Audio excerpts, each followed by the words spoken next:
Hello there, welcome to my YouTube channel Saint Nightingale. In this tutorial video, I'm going to be showing you how to sew a female shirt and trouser with tied waistband, as you can see me showing with my hand. So let's go. Alright, so this material is already on fold, right? I'm going to be measuring the full length, which is 27.5 inches. The original measurement is 25 inches, but I've added 2.5 inches sewn allowance, half an inch upwards and 2 inches downwards. I'm going to use my short, rather long ruler now and connect the markings that I have made. After this, I'm going to be measuring the shoulder measurement. The normal shoulder measurement that I'm working with is 7.5 inches on fold, but I'm going to be adding half an inch sewing allowance to that, which will give me 8 inches, right? So on that 8 inches, I'm going to be adding 3 inches to that, which will give me 11 inches. So I'm going to mark 11 inches on that part, and then I'm going to proceed to marking out the armhole measurement, right, on that line that you can see, which is 9 inches downwards, and I'm going to use my hand to connect it upwards. Thereafter, I'm going to proceed to marking the bust measurement. The bust measurement that I'm using across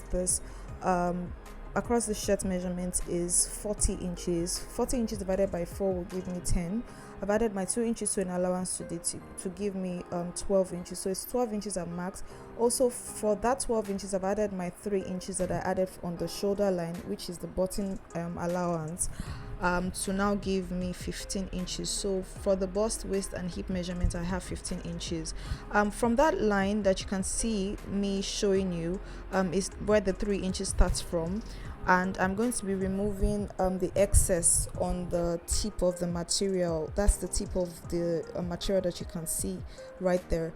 The depth of the neck that I'm working with is 2.5 inches, and the wideness of the neck that I'm working with is 3 inches. So from that point, I'm connecting the neck curve, right? So from that end, I'm now going to take my scissors now and cut out following the markings that I have there. Not to worry, I will still use my chalk to mark out the armhole curve, like you can see me do there. I'm taking 1.5 from that part, and then I'm also measuring the shoulder slope from there. If you do not want to use the freehand method, I have a link. I'm going to drop a link here where I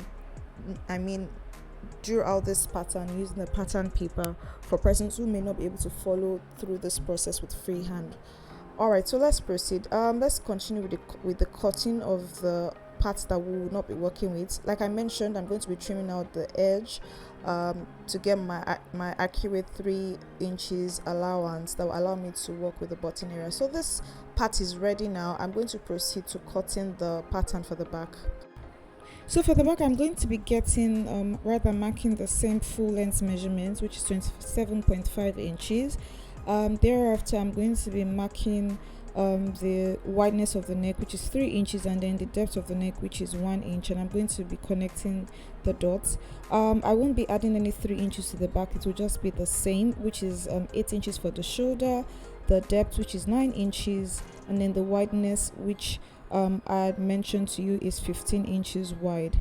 So I'm going to be drafting out the armhole curve, as you can see me do here, and then just measure out the wideness for the waist and for the hip and for the bust area, which is just the same as what we have in front.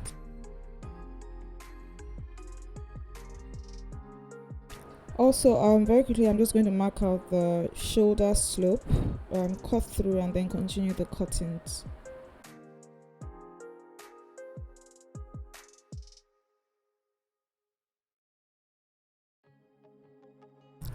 Alright, so after this, I placed my dummy on the fabric to cut out the sleeves. Since this is the same measurement I'm going to be using for the sleeves, let's proceed to the machine now to begin joining. Alright, so the first thing I'm going to be doing is to fold this material into two, using the 1 inch measurement for this, 1 inch and a quarter measurement for the fold. I'm going to be doing this for the left and for the right side of the shirt.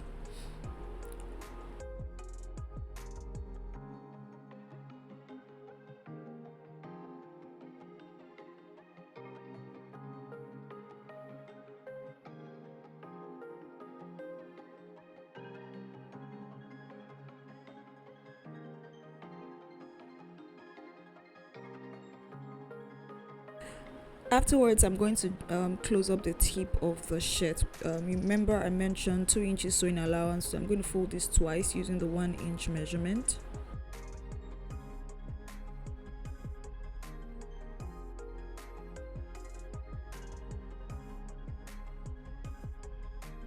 So I'm going to join, rather fold for the back and for the left and the right side.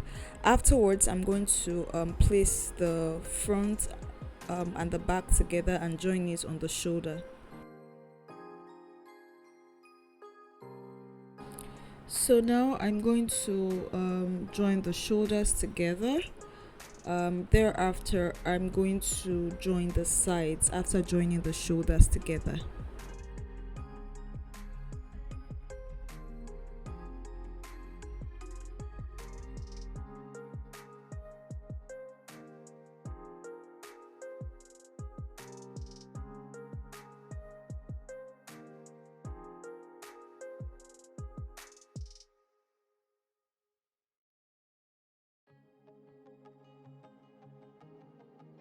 So in joining the sides, I'm going to measure first and then rather subtract the allowance that I initially added to this, which is 2 inches for the bust, waist and hip measurement. So I'm going to be taking out 2 inches away from that.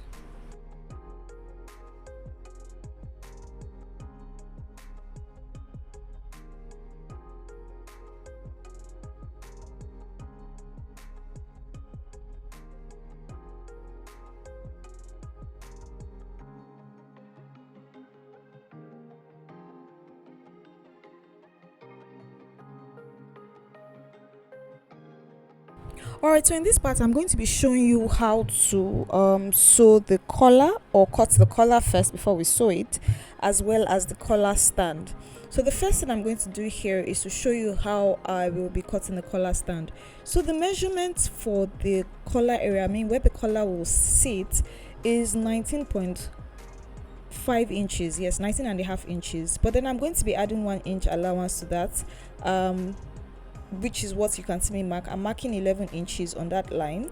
So I'm going to use my biro now to connect the lines upwards, because I'm going to be making use of 2.5 inches for the collar stand. What I'm measuring on is my gum stay or interface. So I'm going to be marking 2.5 inches across from that part where I have my wideness on 11 inches. So I'm going to draw a straight line from that point to that other side to get my 2.5 inches. Alright, so from the tip area, from that part that you can see me place my measuring tape, I'm going to go in by 1 inch, right? And that's because the collar stand, the style that I'm working with, will have a curve from that part, right? So I'm going to go in by 1 inch and then mark that area and go downwards. So I'm going to go in by 1 inch. You can see me marking 10, right?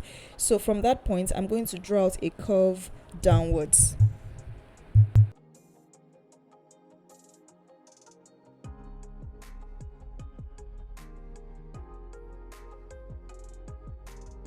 So at this point, I'm using my free hand now to raise that marking that I have and connect it to what I have down, which is on 11.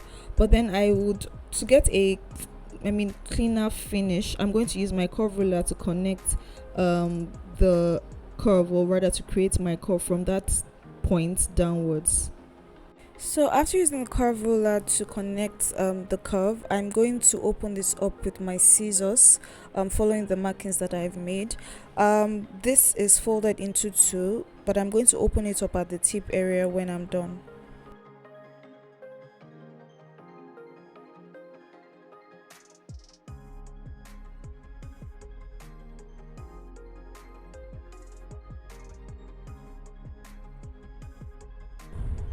So I'm going to use the scissors again to open up the other side and split open into 2.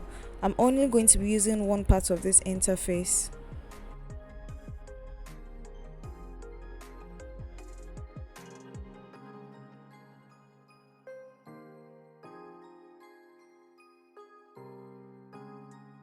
So our collar stand is ready. Let's get ready our collar itself.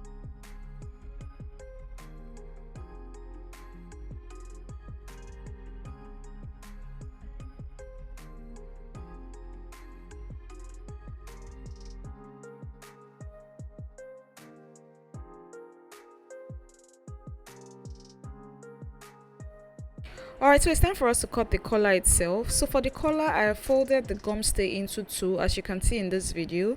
For the collar itself, I'm going to be working with 19 inches, but then I'm going to be adding 1 inch sewing allowance to that to give me 20 inches. So being that this is on fold, I'm going to be marking 10 inches on that part. The wideness of the collar is 4 inches, and that's what I'm marking. So I'm going to mark 4 inches across and then use the ruler to connect the markings that I have made.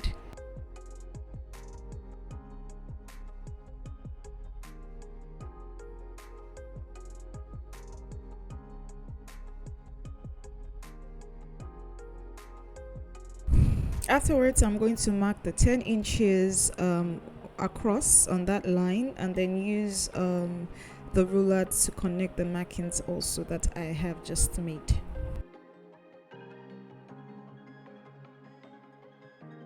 So on that point, I'm going to go out by 1 inch and then extend the line just the way you can see me doing this video, and then I'm going to extend the line again on that part for the collar.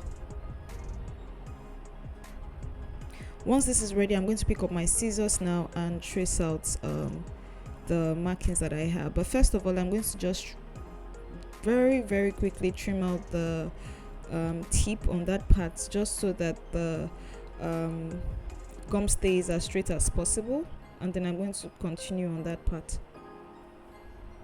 So from that part of the collar, I'm going to place my measuring tape and go in by 1/2 inch, and then I'm going to spread out my measuring tape again on that line, as you can see, and then mark on 3 inches.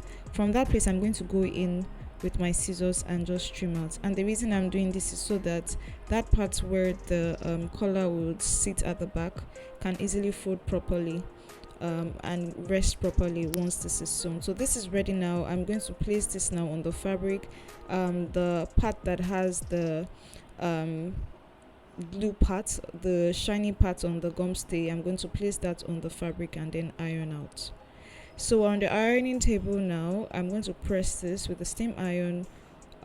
Like I mentioned, the gum side or the glue side is what is sitting on the fabric now, and then we iron. What you can see also, the part of the fabric you can see also is the wrong side of this. So I picked up the collar stand as well.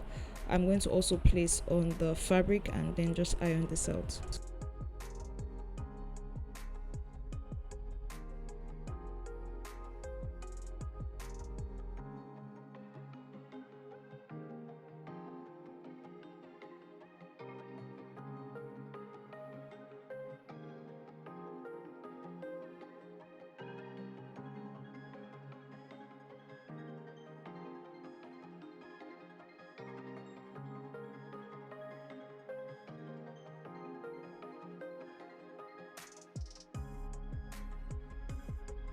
After ironing out, I'm going to now trim out with a scissors, following the pattern of the gum stay for the collar stand and for the collar itself.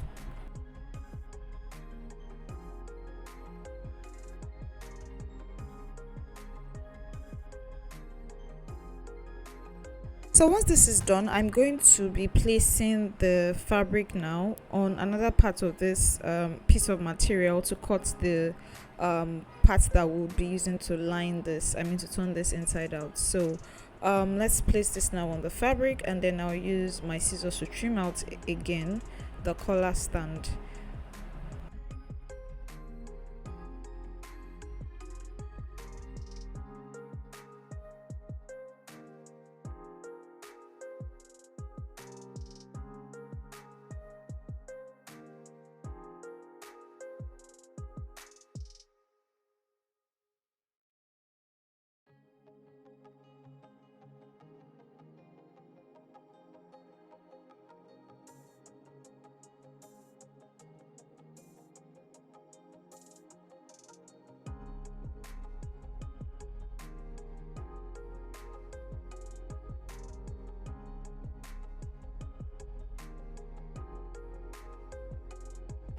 I'm going to also duplicate this again for the collar itself. So that part that has the gum stay, I'm going to place on the fabric and then trim out the other parts of the collar.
So the collar stand and the collar is ready. Let's go to the sewing machine now to sew.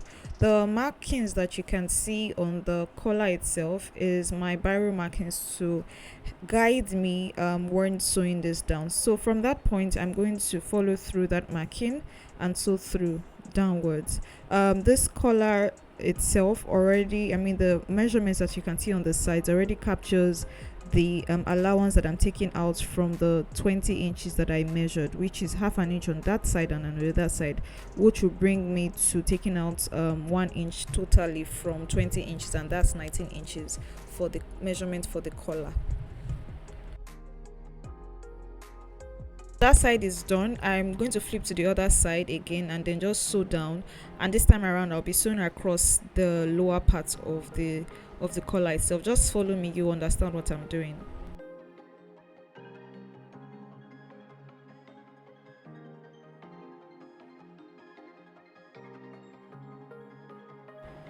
So I'm sewing this through now, and while sewing I'm also ensuring that I follow the curve on that center point, the one that I created for the collar to be able to sit through properly when the shirt is worn. So that's ready now. I will proceed to doing the same thing for the collar stand, but you'll see the parts that I'll be joining on the collar stand. So before I proceed to joining the collar to the collar stand, I'm going to be trimming out the excess on the sides as well as on the tip, as you can see me do in the video. Afterwards, I'm going to turn this inside out and then use my scissors to push out the pointy edge. And before pushing out the pointy edge, I also use the scissors to just give a quick trim and then flatten this out on the ironing table. So after flattening this out on the ironing table, this is the outlook or the outcome. I'm now going to sew a very tiny piece across the collar. Now I'm going to sew it very tiny. It's smaller than the measurement for half of an inch, so I'm going to sew down from that side, as you can see me doing the video, before I join this part now to the collar stand. So the reason why I'm sewing this side as well is so that this doesn't run. It's as flat as possible when I decide to place this into or inside the collar stand. So now let's proceed to placing this with the collar stand and just covering this up.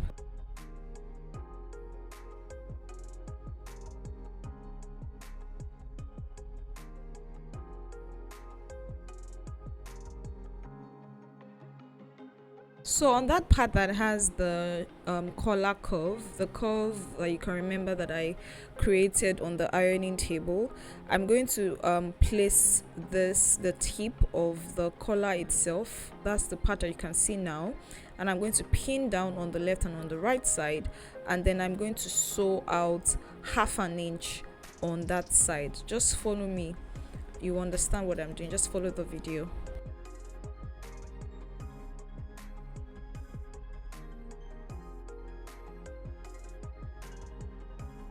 So you can see where I'm sewing, right? See how the curve is going. Also, when sewing this, I have to be careful so that I do not sew on the wrong part of the collar. So when sewing this, by the time you flip out, the interface on the collar stand and the interface on the collar itself are on the same part, while the part that doesn't have the collar stand, or rather the part that doesn't have the gum stay, is facing the part that doesn't have the gum stay on the collar itself. So I've sewn this now. I'm going to use my scissors again to trim out the excess. Go to the ironing board and flatten this out. After flattening out, this is what this looks like. I'm going to slow this video down so you can see the inside.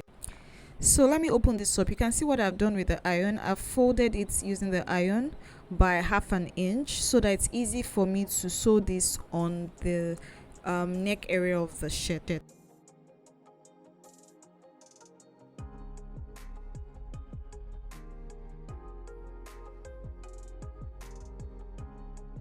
So take a look at the details on the collar stand and on the collar itself.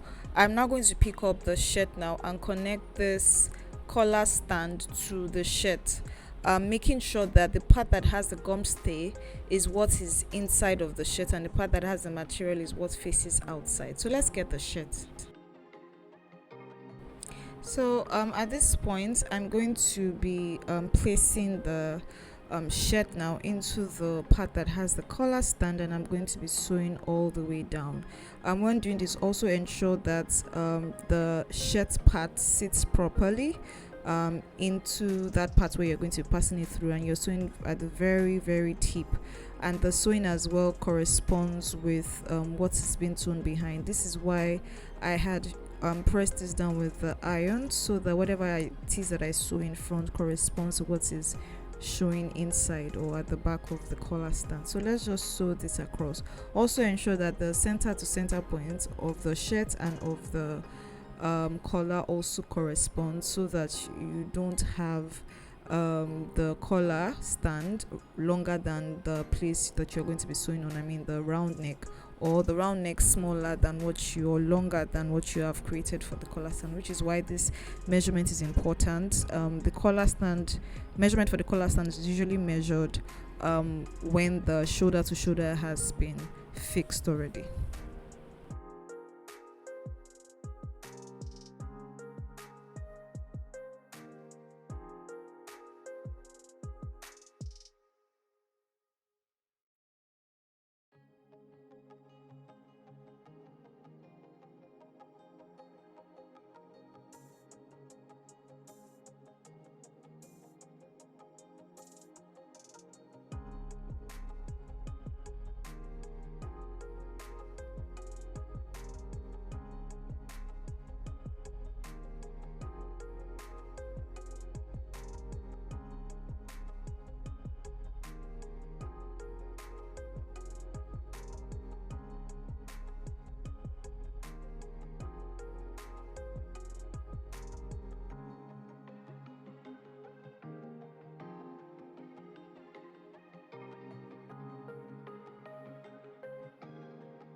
Our collar stand is ready. Let me just quickly fix the positioning for the pocket, chest pocket. I'm going to be using pins to secure that, and then afterwards I will go to the machine to just sew the edges of the pocket on the shirt.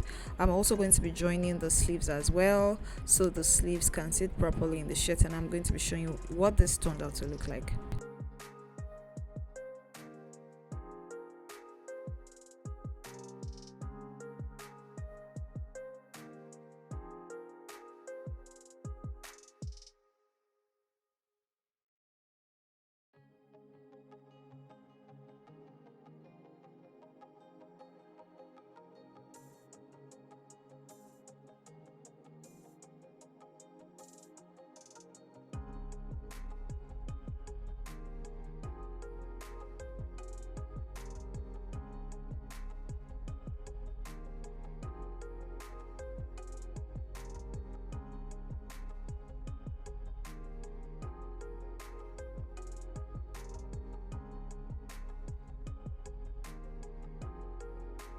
So at the beginning of this video, I'd mentioned that you'll not only be learning how to sew a female shirt, you'll also be learning how to sew a trouser with tied waistband. So in this video, let me just quickly show you how I achieved that. The first thing I did was to join the crotch together. The waist measurement that I made use of for this is 34 inches, but because I'm going to be introducing the tied waistband, which will sit the elastic, I divided 34 into 2, which gave me 17 inches. So for the front part of the trouser, I'm working with 17 inches, but adding 2 inches sewing allowance to that will give us 19 inches. I just rounded that up to 20 inches. All right, so for the back, I'm not going to be using 20 inches. I'm going to be using 24 inches for the back. So it means that each leg or each part of the trouser for the back will be 12 inches, which is where the elastic will sit. So let's just proceed with this trouser. I've closed the tip now of the trouser. I'm now going to be installing this is the back side of the trouser now, like I mentioned to you, which is 25 inches. I'm going to go and weave that. After weaving, I'm going to come back to install the flap for the front and for the back. So like I mentioned, the flap that I'm using for the front is 20, the flap I'm using for the back is 25. I'm going to install the flap by folding this piece of material into two. The measurement for the flap is 2.5 inches. Right, so 2.5 inches is what I have here. I'm going to be using my measuring tape my machine to sew through the 2.5 on that line, and I'm going to be also doing the same thing for the flap that I'm going to be using for the back side. Because the waistband at the back is tied, it has different layers, layer 1, layer 2 and layer 3. I'm going to be sewing across the band for the back. I'm going to be sewing 2 times on that line. You can see that I've sewn the first one. I'm also going to sew the second one, and what I'm doing is I'm creating a casing where I'm going to pass the tiny elastic band into to give me the tire waistband, right? So that's why I'm sewing across this. You could have more than 3 lines, you could have 4 lines, depending on how much or how wide the band that you're working with is. So I'm going to just nudge the center point of the band, and then I'll place on the trouser and then sew through on it or join it together.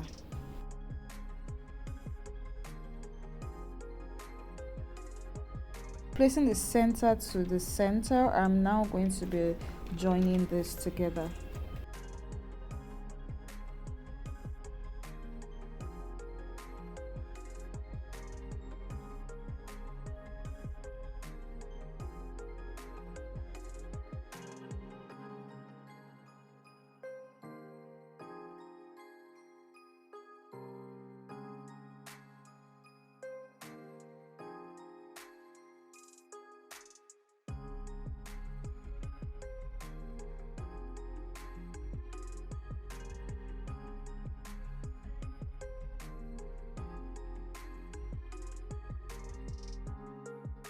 I'm going to be doing this for the back side and for the front side. Thereafter, I will be proceeding with the other parts of the trouser. So for the waistband for the back, the part that has the tied waistband, I'm going to now be passing the tiny elastic into the lines or into the casing.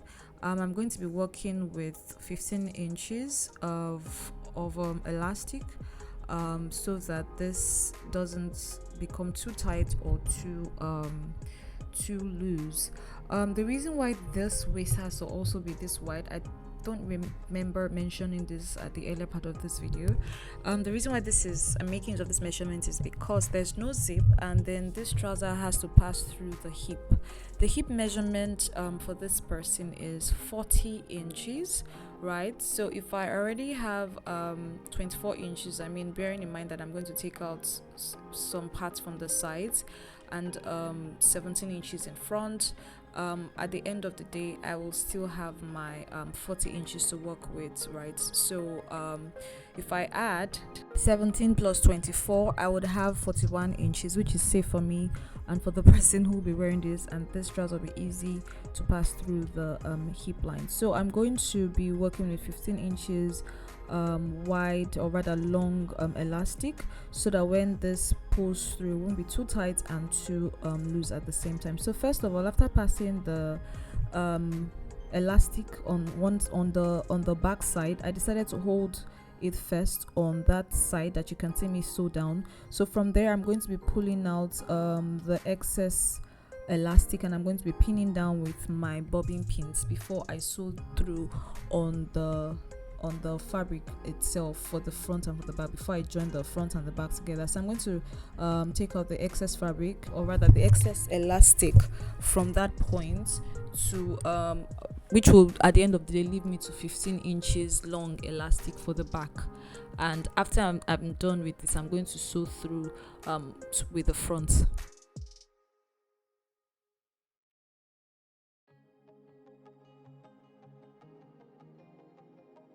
After doing this, I'll cut the excess and then I'll just sew through.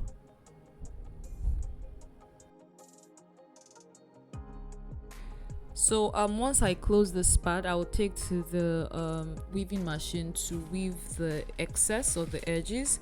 Thereafter, I'm going to proceed to join in the pockets on the sides. Afterwards, I'm going to be showing you what this design turned out to look like.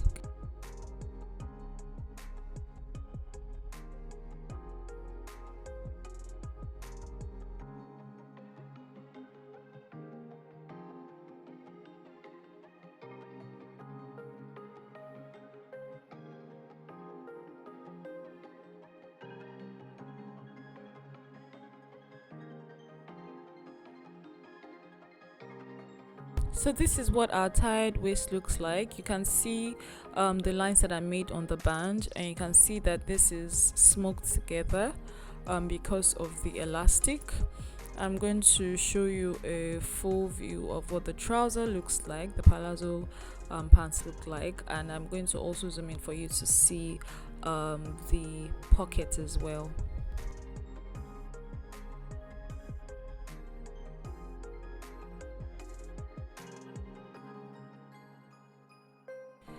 So this is what the shirt looks like. For the shirt, the buttonhole is usually on the right side of the shirt. I mean right side when worn, while the button is installed on the left side. So just note this when you're making your shirt.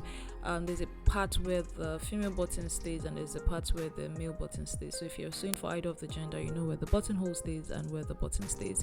If you have any questions for me, you can leave them down below in the comment section. I've also made this kind of, or this style of shirt. I'll just drop the link for you to watch, but this time around it's a long sleeve. In that video, you'll be learning how to install the sleeve curves, the cuffs for the sleeves, and how to also sew button placket that conceals the button. If you haven't subscribed, now is the time for you to click on that subscribe button. You can also share this video to your network, and also turn on the notification bell so you can be notified about my new videos. From me to you, it's bye bye. Keep creating magic. It's Sen Nightingale.